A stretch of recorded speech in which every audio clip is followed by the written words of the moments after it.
Bismillahirrahmanirrahim. Assalamualaikum warahmatullahi wabarakatuh. Kali ini kita akan mendemonstrasikan praktikum fisiologi mengenai pengukuran VO2 max secara indirect, yang merupakan bagian dari pembelajaran di blok 4 Program Studi Pendidikan Dokter Fakultas Kedokteran dan Ilmu Kesehatan Universitas Muhammadiyah Yogyakarta. Asyhadu alla ilaha illallah, asyhadu anna Muhammadar Rasulullah. Allahumma sholli ala Muhammad wa ala ali Muhammad. Adik-adik yang saya cintai, kita akan membahas dulu mengenai dasar teori pengukuran VO2 maksimal ya secara indirect menggunakan sepeda monad ya. Nah, untuk dasar teorinya Anda harus mengetahui dulu tujuan dari praktikum ya. Tujuan umum adalah bahwa setelah mengikuti praktikum, mahasiswa dapat menjelaskan mengenai respon kardiovaskular terhadap olahraga. Secara khusus diharapkan bahwa setelah mengikuti praktikum ini, mahasiswa dapat menjelaskan konsep VO2 max sebagai parameter performance sistem kardiovaskular terhadap olahraga dan pengukuran VO2 max secara tidak langsung dan interpretasinya.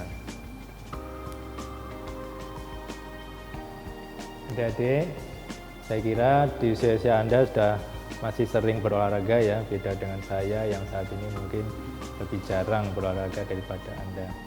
Olahraga adalah kondisi yang menimbulkan stres pada tubuh ya, karena pada saat olahraga jaringan tubuh dipaksa untuk mengkonsumsi oksigen dan nutrisi yang jauh lebih tinggi daripada pada saat biasa ya, sehingga kerja-kerja dari sistem dalam tubuh kita, organ-organ dalam sistem yang berfungsi untuk mensuplai oksigen dan nutrisi agar sampai ke khususnya otot rangka itu harus bekerja keras. Salah satunya adalah sistem kardiorespirasi.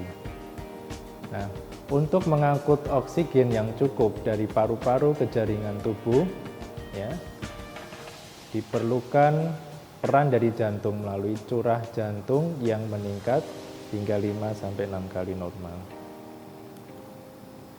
Kita bisa melihat pada tabel ini ya, cardiac output atau curah jantung pada subjek laki-laki dewasa muda ya pada saat istirahat kurang lebih sekitar 5 sampai 5,5 liter per menit. Nah, kita kemudian bisa melihat bagaimana terjadi peningkatan dari cardiac output atau curah jantung pada saat olahraga. Ya, bisa sampai 23 liter per menit pada subjek yang bukan atlet. Apalagi kalau dia seorang atlet seperti seorang pelari maraton, maka cardiac output atau curah jantung bisa meningkat sampai 30 liter per menit. Bahkan ada yang mengatakan bisa mencapai 40 liter per menit.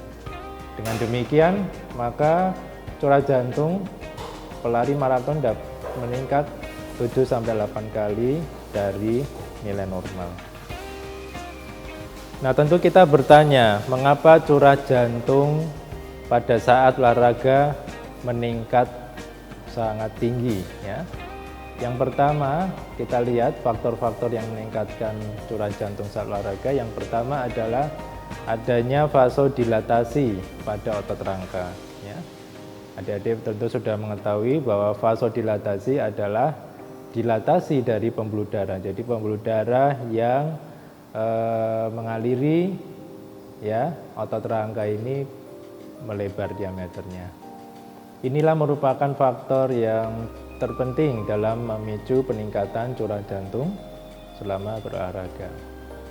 Nah, pertanyaan selanjutnya, mengapa terjadi peningkatan pelebaran pembuluh darah pada otot rangka selama olahraga? Hal ini dikarenakan karena adanya peningkatan metabolisme dari otot rangka itu saat berolahraga. Ya.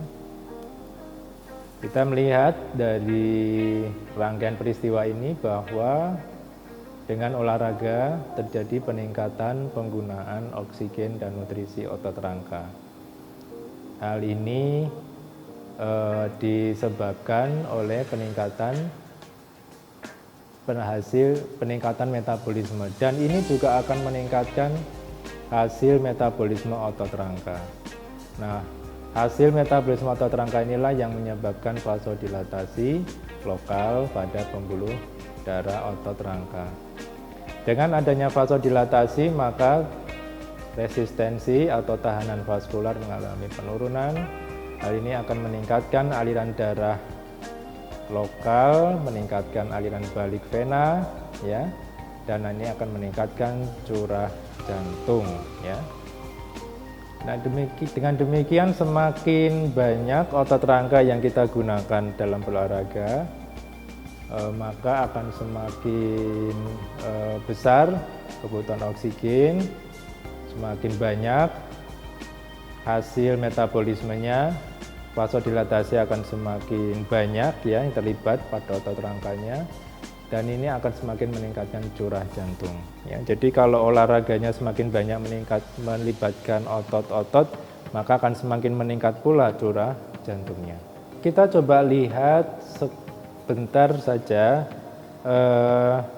bahan kimia dari hasil metabolisme yang bisa meningkatkan aliran darah ke otot rangka pada saat olahraga. Yang pertama adalah adenosin. Adenosin ini dihasilkan dari pemecahan ATP, ya. Namun demikian adenosin ini tidak bisa terus-menerus menyebabkan vasodilatasi pembuluh darah. Bahkan ketika pembuluh darah otot rangka itu tidak peka lagi terhadap pengaruh adenosin, masih diperlukan vasodilatasi dari otot rangka. Nah, kita lihat lagi, inilah adalah bahan vasodilator yang merupakan hasil metabolisme otot rangka selain adenosin. Ada ion kalium, asetilkolin, ATP itu sendiri, asam laktat, dan CO2. Nah, inilah hasil-hasil metabolisme yang meningkatkan vasodilatasi otot rangka.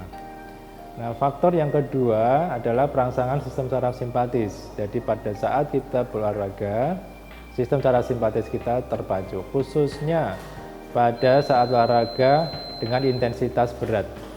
Ya. Karena pada saat olahraga dengan intensitas berat diperlukan peningkatan curah jantung yang sangat tinggi. Perangsangan sistem saraf simpatis ini mengakibatkan peningkatan pompa jantung. Aliran darah ke otot rangka ya pada saat istirahat itu hanya sebesar 3-4 ml per menit. Tetapi pada saat kita olahraga, aliran darah ke otot rangka bisa meningkat 13-25 kali lipat atau bisa mencapai 40-90 ml per menit. Ya. Tabel di bawah menunjukkan perbandingan antara aliran darah di otot rangka pada saat istirahat ya, 3,6 ml per menit per 100 gram otot rangka yang dibandingkan pada saat olahraga maksimal yang bisa mencapai 90 ml per menit per 100 gram otot rangka. Perlu kita perhatikan bahwa pada saat kita olahraga, otot kita itu berkontraksi, relaksasi bergantian ya. Nah, pada saat otot rangka kita berkontraksi, aliran darah ke otot rangka justru pada saat itu menurun ya. Sedangkan pada saat relaksasi, aliran darah ke otot rangka kembali meningkat. Nah, kalau kita berolahraga pada suatu saat kita akan merasa kelelahan ya, atau disebut dengan fatigue. Nah, kelelahan atau fatigue ini lebih cepat terasa pada saat olahraga itu lebih sering melibatkan kontraksi tonik dari otot rangka itu ya. Penyebab berkurangnya aliran darah pada saat olahraga, pada saat kontraksi otot rangka itu karena pada saat kontraksi pembuluh darah itu tertekan ya oleh pemendekan dari otot rangka. Nah, kontraksi sendiri ada yang berjenis kontraksi ritmik, ada yang kontraksi tonik ya. Kalau kontraksi tonik itu hampir terus menerus ya berkontraksi, sehingga pada saat itu aliran darah ke otot rangka hampir seluruhnya berhenti. Sedangkan pada kontraksi ritmik, aliran darah ke otot rangka berfluktuasi, naik dan turun seterusnya ya. Kita bisa lihat dari grafik ini ya, di sini pada saat istirahat dan pada saat olahraga ritmik ya, kontraksi relaksasi. Pada saat kontraksi aliran darah turun ya, kemudian saat relaksasi naik lagi. Nah ini semakin olahraganya semakin berjalan terus ya, ini aliran darahnya semakin meningkat pada saat relaksasi ya. Kemudian saat berhenti olahraga, aliran darah kembali turun ke nilai normal ya. Nah kemudian ada suatu hukum atau hitungan ya yang ditelurkan oleh Fick ya, disebut dengan formula Fick untuk menghitung curah jantung ya. Jadi pada saat olahraga tadi, pada saat kita beraktivitas curah jantung meningkat. Nah, bagaimana kita menghitung curah jantung? Curah jantung bisa dihitung dari volume oksigen ya, VO2 yang diambil dari paru-paru dibagi gradien O2 atau oksigen antara arteri dan vena ya. Ini adalah satuannya ya, misalnya curah jantung dalam liter per menit, VO2 dalam mililiter per menit, dan gradien oksigen dalam mililiter per liter darah ya.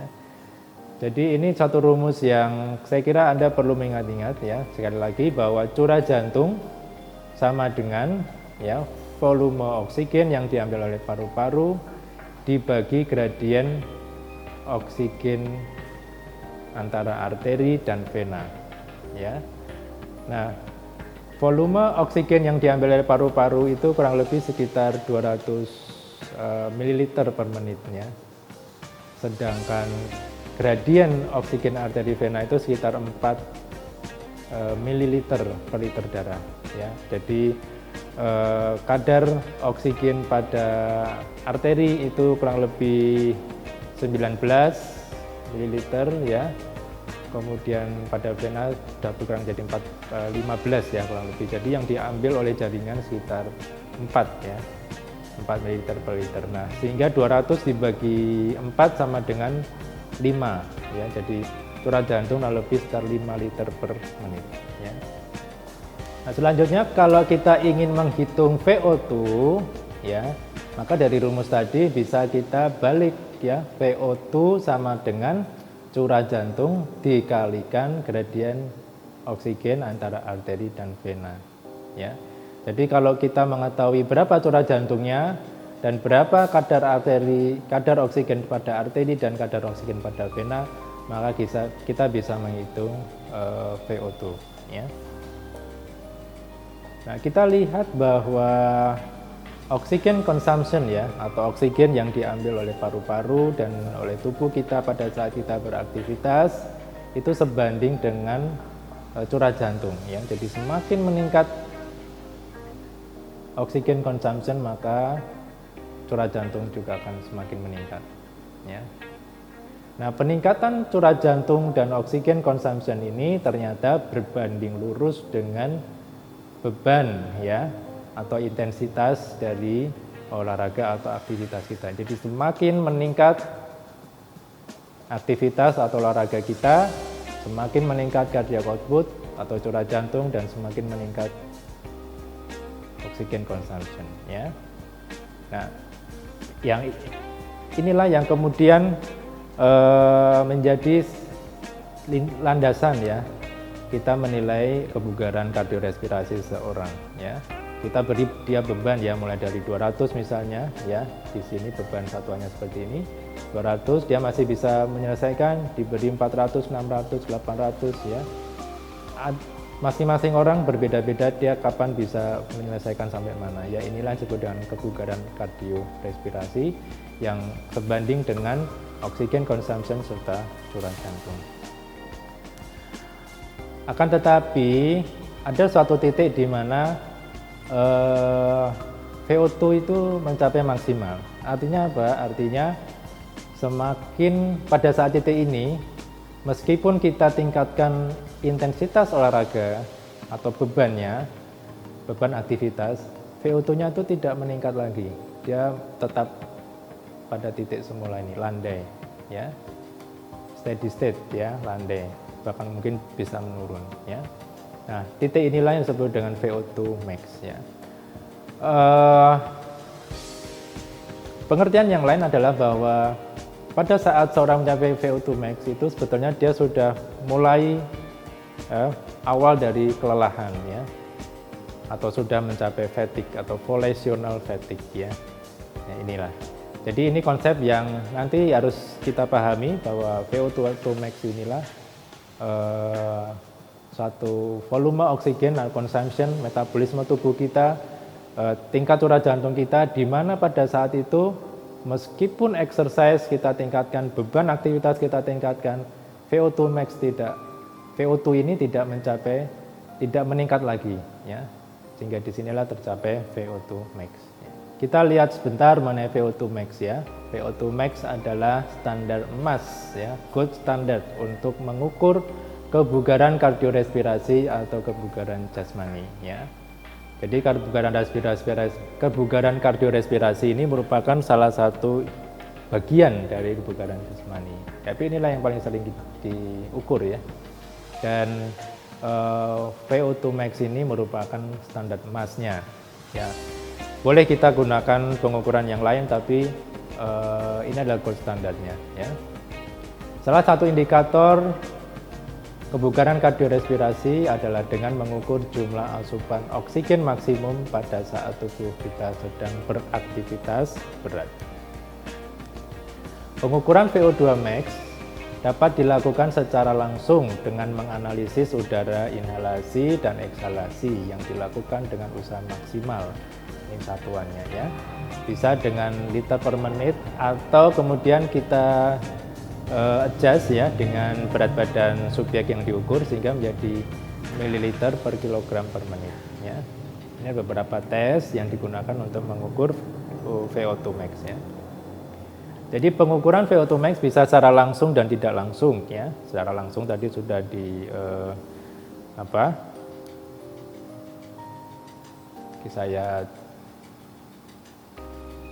jadi ini pengukuran VO2 secara langsung. Jadi orangnya ini disuruh berolahraga, ya, diberi beban bertahap atau satu beban, ya, tergantung tesnya.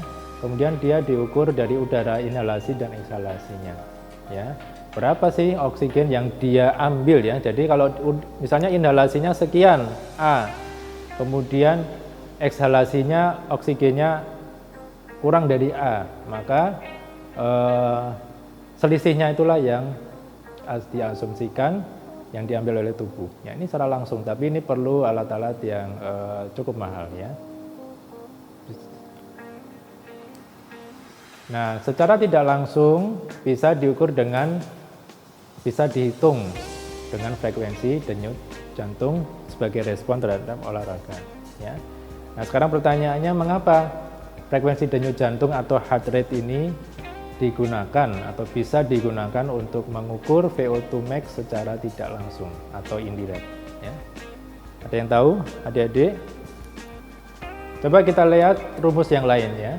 Kalau tadi yang di slide awal ada rumus formula Fick menghitung cardiac output berdasarkan VO2 max, ya. Di sini adalah menghitung cardiac output atau curah jantung berdasarkan stroke volume dan heart rate, ya. Stroke volume itu adalah volume semenit jantung, ya, atau isi sekuncup jantung, yaitu volume darah yang dipompa oleh jantung ke aorta, ya, dari ventrikel kiri ke aorta, atau dari ventrikel kanan ke arteri pulmonalis, ya, itu tiap kali jantung itu berkontraksi, stroke volume, ya. Nah, heart rate itu adalah banyaknya kontraksi jantung, ya, tiap menitnya, ya. Nah, stroke volume kurang lebih 70 ml didapat dari, ya,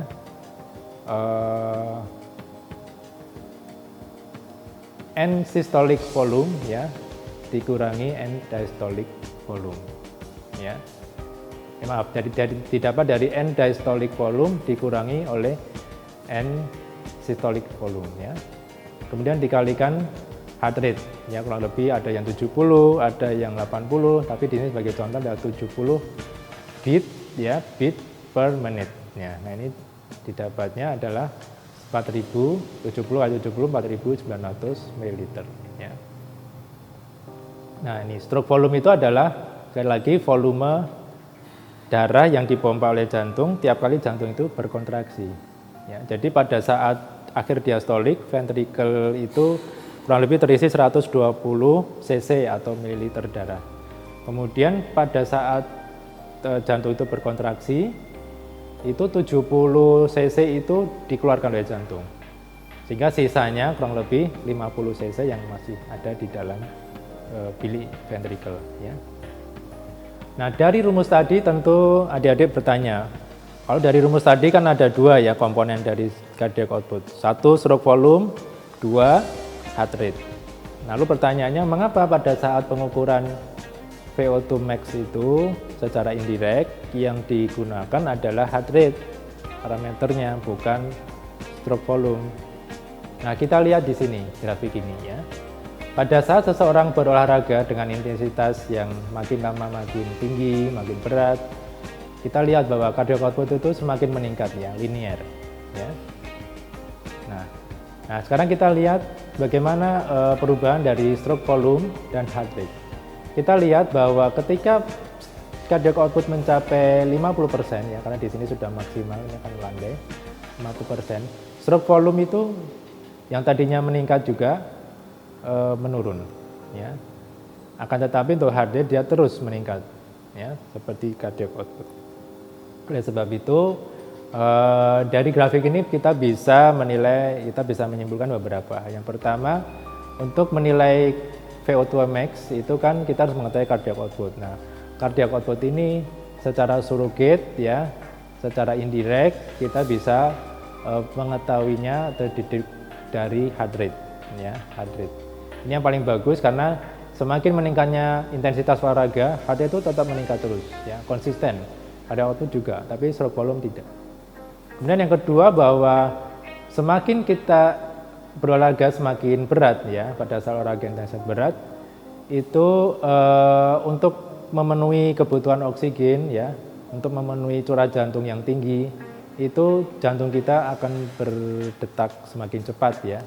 Sementara pada saat kita berolahraga ringan itu lebih banyak diperankan oleh stroke volume tadi ya. Kemudian kita lihat bagaimana tes untuk mengukur VO2 max. Ada tes maksimal dan submaksimal. Ini secara mudahnya adalah begini ya, bahwa pada saat tes maksimal itu diberi beban terus ya sampai orang itu mencapai maksimal ya, sampai dia kelelahan, tidak bisa menyelesaikan. Itu maksimal, sudah ya. Tapi submaksimal itu hanya diberi beban sedikit, kemudian kita buat suatu grafik, kemudian diekstrapolasi ya, diekstrapolasi. Nah, ini.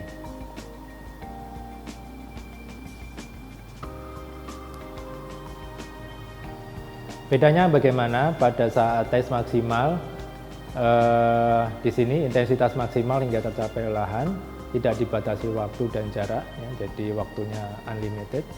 Hasilnya lebih reliable mungkin ya, tapi berisiko ya, karena kita tidak tahu mungkin orang itu sudah ada penyakit tertentu ya, penyakit jantung atau apa, sehingga belum sampai maksimal dia sudah pingsan misalnya ya. Nah, ini kita harus hati-hati.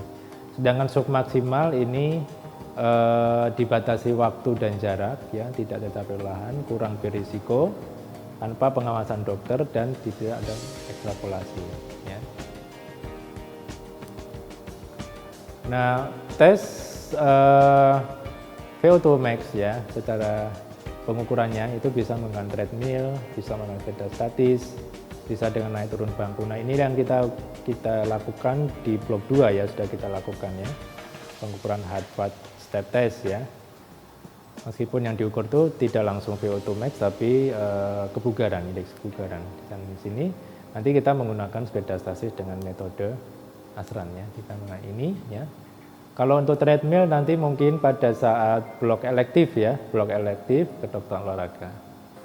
Adik-adik, kita akan melihat cara kerja dari praktikum ini ya, untuk mengukur VO2 max secara indirect ya.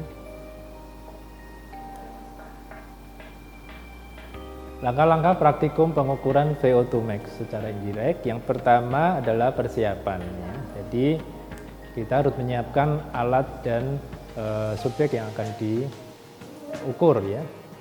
Untuk alat ada timbangan berat badan ya.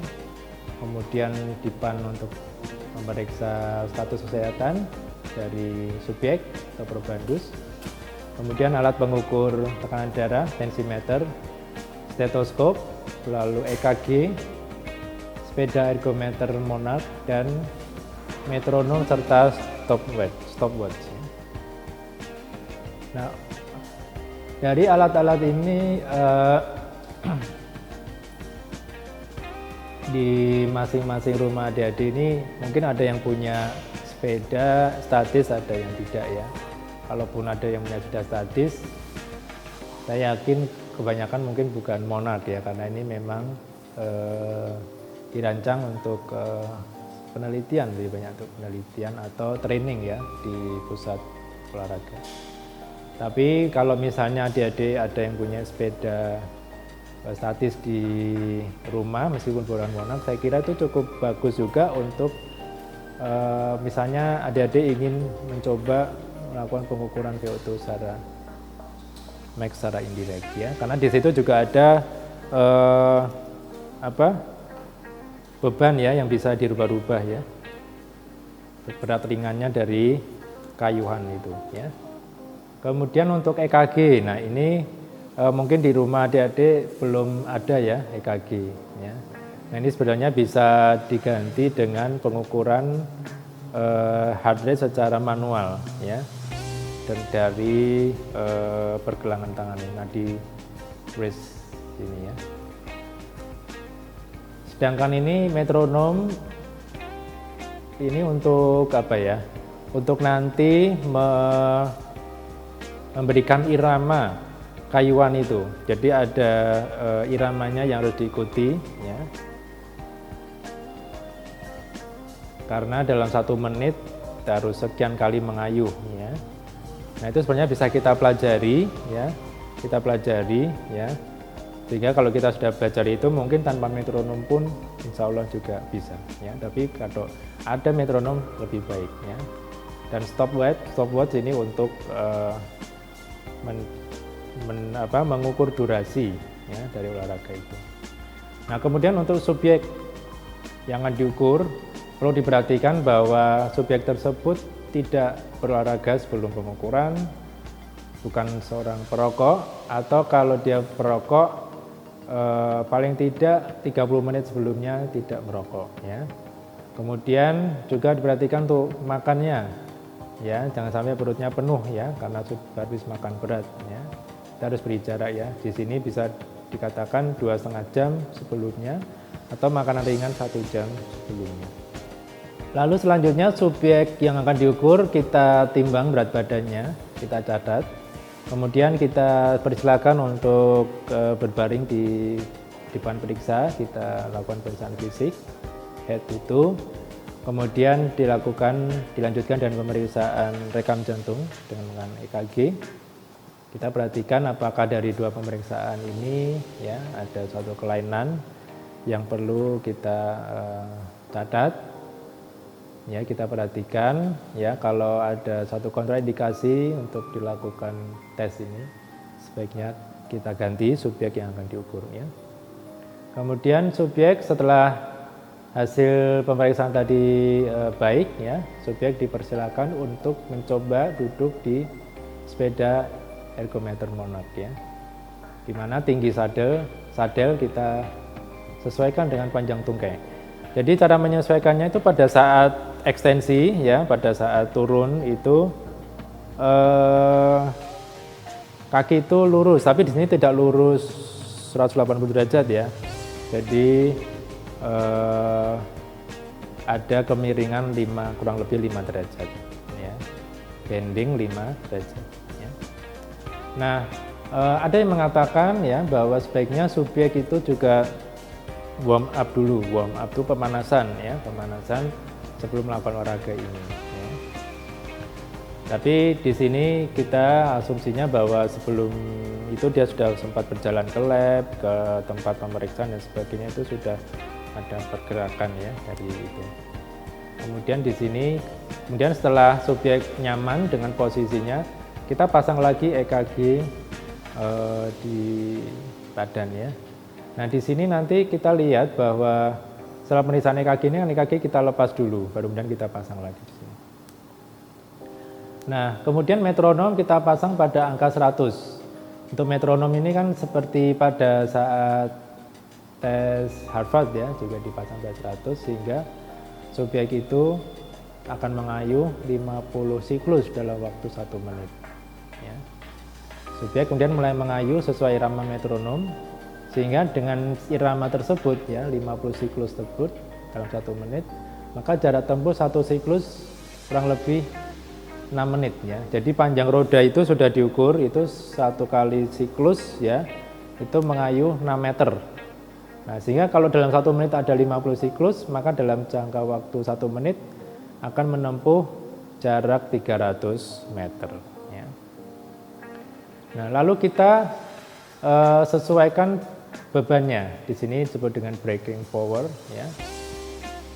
Breaking power ya, ini break ya, bukan break ya, break ya, jadi remnya itu ya, bebannya itu tergantung subjeknya. Kalau subjeknya perempuan kita awali dari 150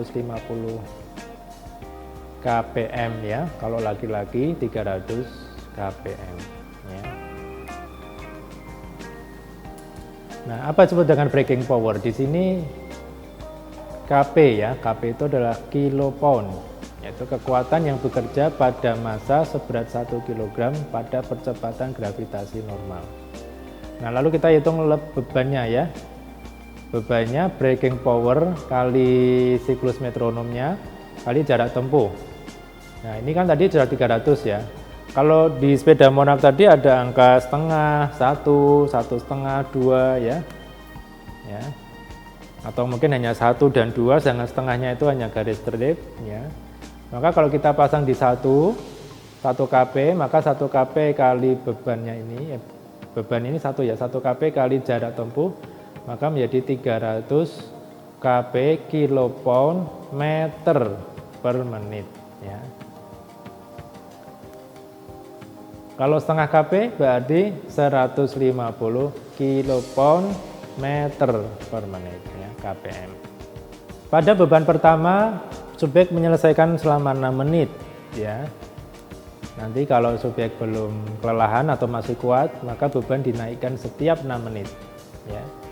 Kenaikannya kalau subjek laki-laki berarti pelipatan 1 tadi dari 1, 2, 3 ya, kp kilopound, sehingga nanti hasil akhirnya adalah 300, 600, 900 kpm ya, per menit. Sedangkan pada perempuan itu tiap setengah kp ya, jadi tiap setengah kp, 1 kp, 1,5 kp dan seterusnya. Pengukuran denyut jantung dilakukan setiap menit dengan menggunakan EKG ya. Nah, yang perlu diperhatikan, kenapa harus 6 menit? Ya, kenapa kok enggak 3 menit saja? Kok enggak 2 menit saja? Kenapa harus 6 menit? Karena pada saat menit 0 atau 1 sampai 4 itu sistem kardiorespirasi kita masih beradaptasi ya. Denyut jantungnya semakin meningkatnya. Tapi kalau sudah 4 sampai 6 menit itu dia sudah stabil pada beban tersebut ya. Sehingga kita selesaikan sampai 6 menit ya. Kemudian dari situ kita naikkan lagi. Jadi kalau misalnya adik-adik mengukur frekuensi denyut jantung ya pada menit ketiga itu kurang valid, karena nanti menit keempatnya dia bisa naik lagi. Sementara kalau diukur menit ke-5 dan 6 itu insya Allah sudah valid ya, karena dia sudah stabil. Tapi tetap kita harus lihat respon dari subjek yang diukur ya. Kalau dia pada saat menit ke-5 dan 6 itu masih wah ekspresinya tidak karuan ya, karena saking kelelahan ya, lalu nafasnya juga mungkin udah tersengal-sengal. Nah, kita harus hati-hati ya, mungkin parameternya yang diukur pada McLean juga masih belum baik gitu ya. Nah, yang terakhir bahwa tes dihentikan apabila denyut jantung sudah mencapai 170 kali per menit. Ini kalau pada orang yang terlatih mungkin ya. Tapi saya pengalaman kita dalam pengukuran ini di selama praktikum itu tidak sampai ini ya. Adik-adik sudah mencapai kelelahan ya. Nah, nanti coba yang kemarin jadi probandus pada saat fast step test, coba juga melakukan atau menjadi probandus di VO2 max ini, dilihat korelasinya ya. Mungkin bisa saja meningkat ya, karena selama 2 blok ini mungkin sudah sering olahraga ya, tapi mungkin bisa masih sama ya. Biasanya tidak sampai ini, sudah berhenti, sudah kelelahan ya. Nah, ini yang kami jelaskan tadi. Jadi kecepatan denyut jantung yang digunakan dalam penghitungan itu adalah pada menit ke-5 dan ke-6 ya.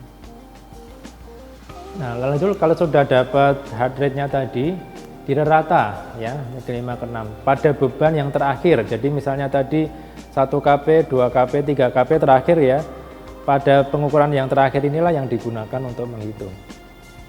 Menit ke-5 tambah menit ke-6 dibagi 2 ratanya mencerminkan VO2 max ya. Nanti ada tabelnya, tabel ya. Nah, tabel tersebut mengkonversi dari heart rate ke VO2 max. Ada tabel khusus laki-laki, ada tabel khusus perempuan ya. Tetapi kemudian kita lihat usianya. Nah, nanti kita masukkan ke tabel koreksi untuk usia. Jadi kalau usianya lebih tua ya, tua gitu, ada faktor koreksinya ya. Lebih muda juga ada faktor koreksinya. Kemudian hasilnya dinyatakan per kilogram berat badan oleh pesawat itu tadi. Penting kita ukur berat badannya tadi ya, per kilo. Jadi setelah dikoreksi kemudian kita bagi dengan berat badan sehingga dapat mililiter per kilogram menit ya. Dari hasil inilah kemudian kita masukkan ke tabel lain untuk melihat, oh kalau sekian mililiter per kilogram per menit itu kategori apa sih ya, cukup atau kurang atau baik ya. Pertama-tama kita catat dulu identitas subjek yang akan diukur.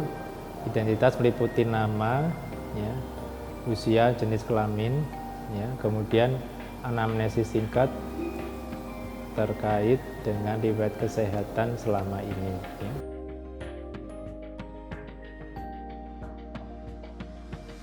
Jadi dari anamnesis sudah didapatkan nama subjek yang akan diperiksa, yaitu Bapak Eko Mas Budi, usia 37 tahun, jenis kelamin laki-laki. Anamnesis tidak ada keluhan ya. Untuk riwayat penyakit dahulu tidak ada ya. Anamnesis warga terkait sistem jantung, respirasi, dan muskuloskeletal insya Allah juga tidak ada. Alhamdulillah. Selanjutnya akan kita lanjutkan dengan pengukuran berat badan.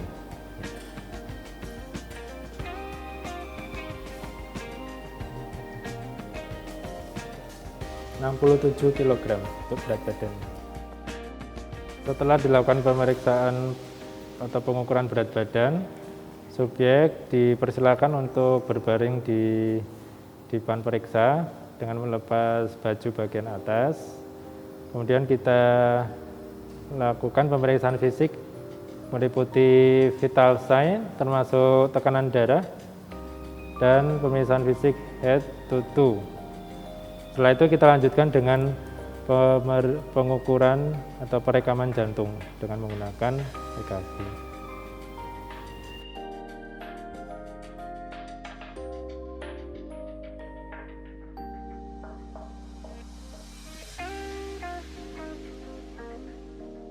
Alhamdulillah dari hasil pemeriksaan fisik, pemeriksaan vital sign termasuk tekanan darah, serta pemeriksaan EKG, subjek yang akan diperiksa yaitu Bapak Eko Mas Duki ini dalam kondisi baik, ya, dalam batas normal.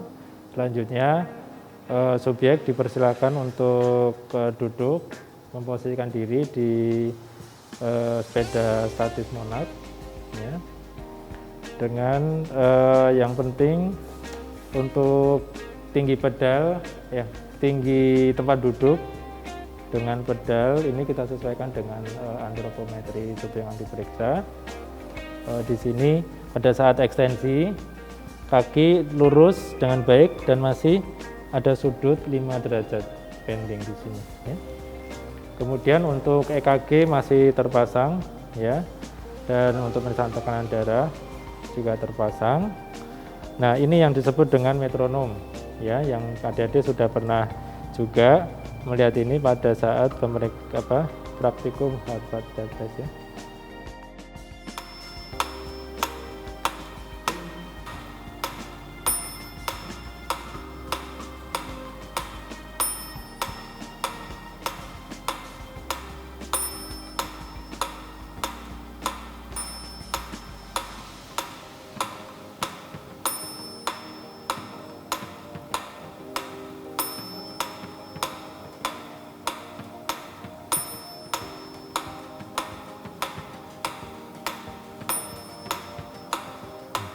Kita sudah masuki menit kedua.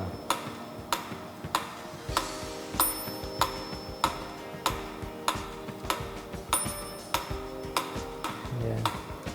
Kita ukur EKG, ya.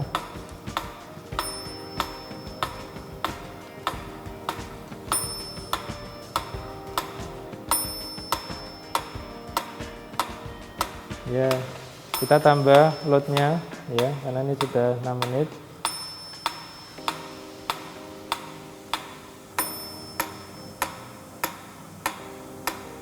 Yang 1 menit lagi yang beban ini.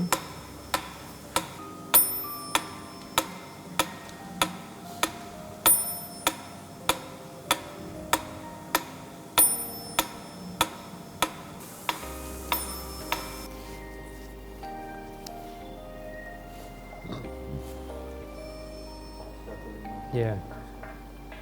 Nih, alhamdulillah subjek yang diperiksa Bapak Eko ini sudah dapat menyelesaikan pembebanan olahraga dengan sepeda statis Monarch sampai dengan 3 kilopound, ya. Lebih dari 3 kilopound sepertinya Pak Eko sudah berkeringat banyak, ya. Serta sudah agak goyah, ya, sehingga kita hentikan. Dan hasil dari pemeriksaan heart rate, ya, pengukuran heart rate dengan EKG menunjukkan pada pembebanan 3 kp heart rate-nya sebesar 128 beat per menit dan 129 beat per menit. Jadi dua nilai itu kita rata-rata sama dengan 128,5 beat per menit. Nah, nanti akan kita hitung berdasarkan tabel yang ada. Terima kasih. Terima kasih Pak Eko. Ya. Jadi dari hasil pengukuran heart rate didapatkan rata heart rate pada pembebanan terakhir 3 kp sebesar 128,5 beat per menit. Sehingga kita masukkan di tabel ini, yaitu tabel konversi heart rate menjadi VO2, ya, VO2 maksimal untuk laki-laki, applicable to men untuk laki-laki. Jadi untuk perempuan ada tabelnya sendiri, ya, ini untuk perempuan. Jadi kita gunakan tabel untuk laki-laki. Di sini tadi 128,5, jadi antara 128 dan 129. Kemudian pembebanannya adalah 3 kp, yaitu 900 kpm per menit, ya. Jadi masuk di sini. Jadi baik 128 maupun 129 hasilnya 4,2. Satuannya apa? Satuannya adalah liter per menit, ya. Jadi hasilnya adalah sementara 4,2 liter per menit. Hasil VO2 max yang dicapai oleh subjek yang diperiksa tadi, yaitu Bapak Eko Mas Dugi, ya. Nah, hasil 4,2 liter per menit tadi dikonversi atau dikoreksi dengan faktor usia. Bapak Eko tadi usianya 37 tahun ya. Kita bulatkan ke atas ya, dikalikan 0,83.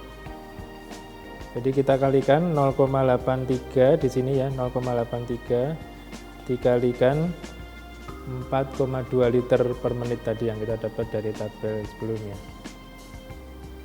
Hasilnya adalah 3,486 liter per menit. Jadi tadi setelah dikoreksi faktor usia dikalikan 0,83 tadi kan ketemunya sekitar 3,846 ya. Itu dalam satuan liter per menit oksigen ya, liter oksigen per menit. Nah, kemudian kita konversi menjadi mililiter sehingga menjadi 3.846 mililiter. Dan kita bagi berat badan dari subjek tadi yaitu 67 kg. Ketemunya adalah 52 mililiter per kilogram berat badan per menit ya. Ketemunya adalah 52 mililiter per kilogram berat badan per menit. Nah, hasilnya sudah hasil akhir, lalu tinggal kita klasifikasikan ini termasuk baik atau tidak ya. Kita pakai tabel ini, ada tabel ini adalah yang untuk bagian atas untuk perempuan, di sini untuk laki-laki. Masing-masing dibagi lagi berdasarkan rentang usia, ya. Dan masing-masing rentang usia itu ada dua nilai sebetulnya, yaitu nilai yang dibagi dengan kilogram berat badan dengan nilai yang tidak dibagi kilogram berat badan. Tetapi kami lebih memilih yang dibagi kilogram berat badan ya, karena itu juga mempengaruhi ya, karena misalnya sama-sama VO2-nya sama ya, bebannya sama, tetapi berat badannya berbeda. Nah ini juga yang berbadan lebih kurus ini hasilnya nanti setelah dibagi kilogram berat badan akan lebih tinggi ya. Jika setelah kita bagi tadi berat badan kan menjadi hasilnya akhirnya 52 ml ya. Nah kita lihat di sini, kita pilih yang ini yang untuk laki-laki ya. Kemudian rentang usia Pak Eko tadi, subjek tadi adalah 37 tahun, berarti masuk di sini antara 30 sampai 39. Nah kemudian kita lihat ini 52 masuk mana? 52 ternyata masuk di sini ya, sangat tinggi karena tadi 52, sekian ya. Jadi ini sangat tinggi. Jadi Pak Eko tadi, subjek tadi dengan hasil 52, sekian mililiter. Berdasarkan hasilnya memang sangat tinggi, tetapi kalau itu untuk seorang atlet mungkin masih kurang ya. Sebagai contoh ya, kalau kita bandingkan dengan atlet tingkat world champion ya, misalnya world champion untuk sepeda ya, sepeda balap itu mereka bisa mencapai 90 VO2-nya bisa mencapai 90 ml per kilogram badan per menit ya. Itu untuk atlet tingkat dunia ya. Jadi untuk non atlet hasil tadi sudah sangat baik, tetapi untuk seorang atlet masih perlu untuk ditingkatkan lagi.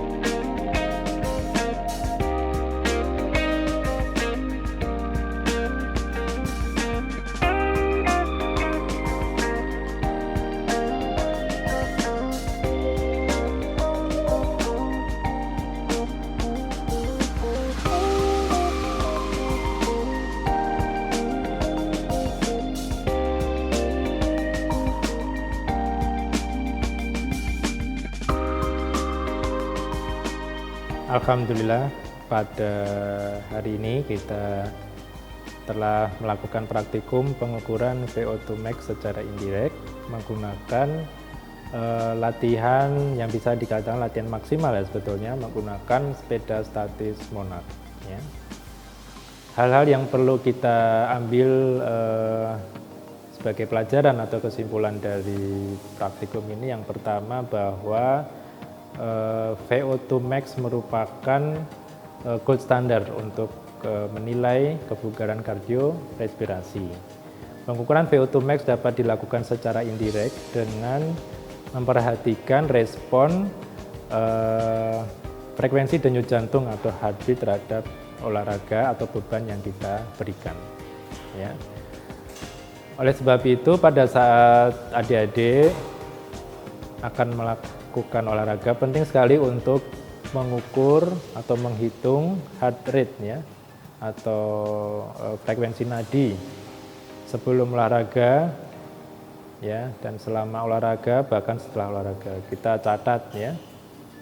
Adik-adik juga dapat menghitung heart rate maksimal yang dicapai sesuai dengan usia adik-adik, serta heart rate reserve ya, yang kita punyai sesuai dengan usia kita masing-masing ya. Kemudian yang kedua, bahwa intensitas atau pembebanan selama olahraga ini juga penting, karena pembebanan itulah nanti yang akan melatih ya, training bagi sistem kardiovaskular dan respirasi kita serta otot-otot kita untuk mencapai kebugaran, tingkat kebugaran yang kita inginkan ya. Jadi intensitas itu bisa dinilai dari persentase ya, peningkatan heart rate kita ya. Jadi pembebanan itu sangat penting ya. Kemudian yang terakhir, bahwa kita tetap harus memperhatikan kondisi kita masing-masing orang berbeda-beda ya, sehingga dalam melakukan olahraga kita juga tetap mengedepankan prinsip kehati-hatian ya. Ya, jangan sampai terjadi hal-hal yang tidak kita inginkan selama kita melakukan olahraga. Terima kasih. Assalamualaikum warahmatullahi wabarakatuh.